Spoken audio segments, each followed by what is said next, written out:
Welcome to Sports Talk with the Cowboy. Welcome and thanks for riding with the Cowboy. It was a great game Sunday out in Seattle when we defeated the Seattle Seahawks 38-35 in a shootout with a real good team out in Seattle. It was a tough game. It came down to a Lavonte David interception at the end of the game to win the game for the Buccaneers on a field goal.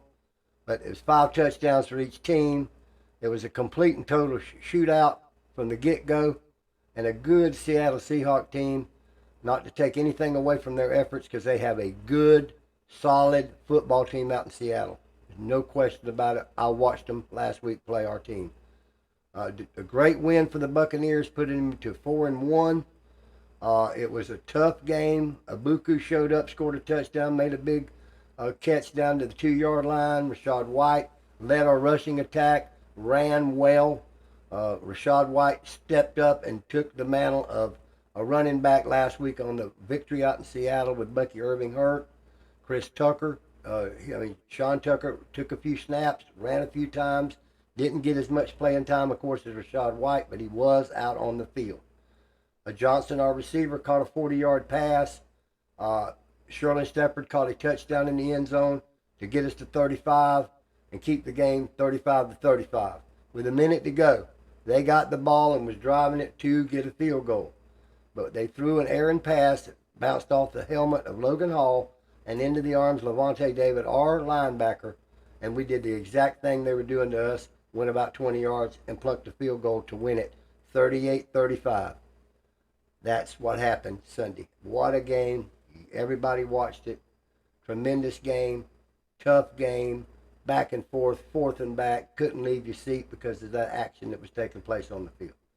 And don't expect anything less than that this Sunday at 4:25 at Raymond James Stadium when the San Francisco 49ers come to town against the Tampa Bay Buccaneers. Don't expect anything less. It's going to be back and forth, forth and back. It's going to be a tough one. But the Buccaneers are shown when it gets to be 5 games, the exact same script. They've won 4 of those 5. 49ers are coming in 3-2. They're coming in after beating the Rams on overtime, by the way, and they're coming to Raymond James Stadium at 4 o'clock on Sunday. Mike Evans will not play. And you got it from the Sports Talk with Cowboy right now. Mike Evans and Bucky Irvin both are not playing. Benjamin Morrison, our rookie that we got from Notre Dame, cornerback, is not going to play. Jamel Dean possibly will play. Zane McCullum, number 27, our other cornerback, starting cornerback, has a thumb operation. Tuesday, he's in a cast. The light went off.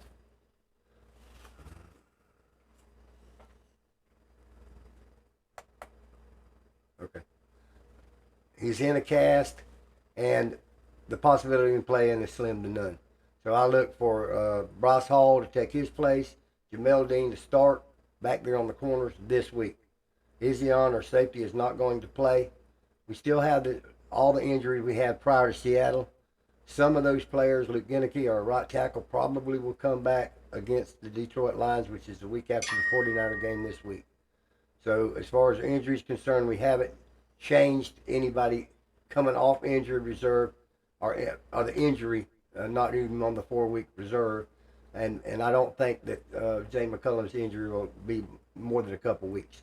This wasn't a real terrible surgery, but it was on his thumb, an injury in his thumb joint. So he was already casted, but the chances of him playing with a cast, let's all be realistic, it's not going to happen. So Bryce Hall is there, and he's ready to take place, and he was a corner with us last year. He was corner for 3 years with the New York Jets. He's going to get in there and play. He'll do a good job for us. Of course, we're playing the 49ers, and they're a tough team. It's going to be a tough game. And we'll keep you posted on what goes on. No major injuries to any Buccaneer during last week's game. There wasn't any major injuries. Zane McCullum's thumb, by the way, was hurt against the Eagles, and he played with the Seahawks with it. He just got it corrected, but he had already been injured in the Eagle game. But he had practiced the week of the game of the Seattle with it. Just went through the pain of playing that way, and he played the whole Seattle Seahawks game. But as far as him playing this Sunday, chances of him playing Sunday are not going to happen. We'll keep you posted on that next week with the Bucs. We are 4-1 leading the division, and that's all that really matters. No major injuries. Now we're going to the rest of the games last week. We had the Ravens losing a game against their opponent. They had the Eagles losing their game. We had the Buffalo Bills getting beat by the New England Patriots, and we had the Kansas City Chiefs getting beat by the Jacksonville Jaguars. So we had a lot of teams and other teams that were in action that won games this week. There was a lot of upsets. The Tennessee Titans beat the Phoenix Cardinals, Arizona Cardinals, in a tough matchup. The Denver Broncos came back 17-3 with the Philadelphia Eagles and won that game. In a tough game, when you're 17-3 ahead at the fourth quarter, you don't expect to lose if you were the Eagles, but they did. So a lot of major games. We're now going into week 6. So follow the games a long part of the season. A lot of teams are dealing with injuries. A lot of injuries on all sides of the ball on all teams. Everybody suffers injuries during the season. But most of these victories last week, these upsets, came about like they always do every other week in the NFL, because every week somebody there is an upset. So certainly there'll be some upsets this week also. And we'll keep you posted on that in next week's show. I want to talk about the Tampa Bay Rays now. The Tampa Bay Rays being sold to the Zaleskis and their group, who bought the team this week and officially had their first news conference yesterday in Tampa to talk about what they're going to do about the Tampa Bay Rays, whether they're going to put the new stadium, or they're going to put it in St. Pete, they're going to put it in Tampa. This is all some of the questions were asked. They were introduced to the media finally. They couldn't speak while they were trying to buy the Rays. So they did get an opportunity to speak to all the press that was there, and the press got to ask them questions within reason. They couldn't follow up a question, but they could ask them questions.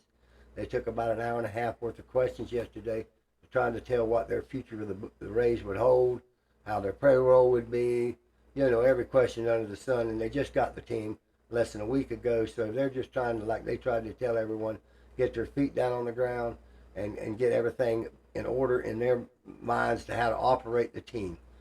They've got a good, strong operational team in place. They're going to keep Neander, the general manager, and Kevin Cash, the on-field manager of the Rays, for next year, so they're not making any coaching changes. I don't particularly believe they'll make any players changes. They're really dedicated and focused on trying to get that new stadium built. Their forever home, as they called it yesterday many times in the press conference. But that's something, dealing with the Rays is very important. I wanted to bring to your attention about what's going on with the Tampa Bay Rays, one of our main 3 major sports franchises in the media market of Tampa, which we're in. So that's about all that's going on with the Rays. We'll keep you posted on what keeps going. You'll see them in the news a lot, meeting with public officials, going to sites that they're looking at. One in Ybor City probably won't do. You wanted at least 100 acres. Hillsborough Community College there down from Steinbrenner Field and Raymond James Stadium is 100 acres. There you go. And then the one out in the fairgrounds, which is over 200 acres. So there's your 3 people, and I think Ybor City's pretty much out of the deal with 14 acres. I think it's Hillsborough Community College or at the fairgrounds. I personally think the fairgrounds would make more sense, because I think the Seminoles will throw in some money on that stadium. But we'll see here, and we'll see here pretty quick. That's what happened with the Tampa Bay Rays. And so now I will go on to college football. The University of Florida beat the University of Texas in a tough game up in the Swamp. I think Billy Napier resurrected his career for a few weeks. He's got Texas A&M to play this week, a tough team. But they played the Texas Longhorns and beat them in the Swamp. Saturday, big victory for them. Penn State loses to UCLA. Miami is victorious. Miami now ranked 2nd in the country behind Ohio State. We're starting to get now where these polls and some of these teams are being shook out. We didn't want to try to get into the college football rankings while they were just starting to play quality teams. Now they're starting to play those quality teams, and it's shaking it up a little bit. Next week we'll get a little bit more focused on who's at the top, because every week that clips off now in college football, they're playing quality opponents, and we can start seeing a formation of what that college playoff probably will look like when we get there in January. Okay, we're going to go to our questions tonight. And the first question tonight is from Donald, and Donald wanted to know about the stadium in Tampa for the Rays. Donald, it's been said that this is going to be a 30,000 seat indoor stadium with a non-retractable roof on it. It will be air conditioned. That's about all I know. There's going to be about 60 acres of businesses around it, restaurants, hotels, entertainment parks and other things that are entertaining around the outer part of the stadium. Revenue for the stadium, like they have at Camden Yards in Baltimore, up at the new Atlanta Braves Stadium in Atlanta. And so everything that you're spending in that area will be given some portion of to the Ray team. So that's what they're trying to build around the stadium, similar to they have in these other towns. So that's why, Donald, I think it'll probably be at the Hillsboro Community College site on Del Mabry or out at the fairgrounds, because they need that land. They need that land for the restaurants and the merchandisers and all the vendors that'll be around it. So basically, the 14 acres in Ybor City, I think, is just a pipe dream, because it's not going down there. But we'll keep you posted, Donald, because you know the saga for 20 years we've had of where they're going to even be. At least we know they're going to be in Tampa. God bless you, and thank you for your question, Donald. The next question is for Elizabeth, and Elizabeth wanted to know what I thought about the calls made this week in the Buccaneer game. And I thought the calls were terrible in some cases, in some they were fair, but I didn't see anything egregious like I seen the week before when Bucky Irvins came down and hit the ball and the ball was still in his hands. I didn't see anything truly egregious in this week's game by this referee staff. Remember, Elizabeth, though, they do move these referees and umpiring staffs from game to game. They're the same staffs, but they move to different games. So you could get a bad staff this week and a good staff next week. This week one could call you for holding, and the next week the one wouldn't call you for holding. It's kind of like an umpire in baseball. You don't know what you're really getting as far as what group you're getting. It's computerly selected, so you can't get one the same group the whole time. But I didn't see anything egregious, and I'm glad I didn't. And God bless you for your question. And the next question is for Tom, and Tom wanted to know what I thought about Baker Mayfield and how he's playing these games and getting wins in the last minute. And Tom, I think Baker Mayfield is playing excellent this year for the Tampa Bay Buccaneers. He is their franchise quarterback, and he will be their franchise quarterback at the end of this year, because I believe, Tom, that we're going to offer him a $300 million, $60 million a year contract, guaranteed $275 million of that as soon as this season's over, or nearing even over before it's over this year. When regular season's over, don't be shocked to see a $300 million contract to Baker Mayfield to be the quarterback of the Tampa Bay Buccaneers. It's a coming. There's no doubt about it. And there's no doubt in one buck place that that's going to happen. So Baker's playing good ball. He's a franchise quarterback. The team follows him. He's a gutsy player. He makes a few mistakes like he did in Philadelphia game and not hit Chris Godwin, but he makes a whole lot more successes. He wants to win, and he wants to win for us, and you can't ask for nothing more in a quarterback than that. If you look at all the other quarterbacks, Tom, in the NFL, we sure can be blessed that we got Baker Mayfield as our quarterback.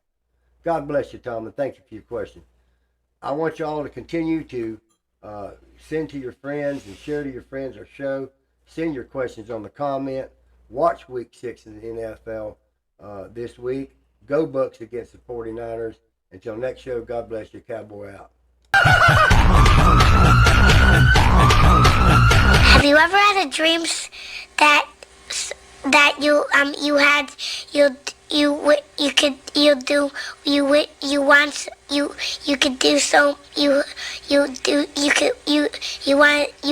him to do you so much you could do anything?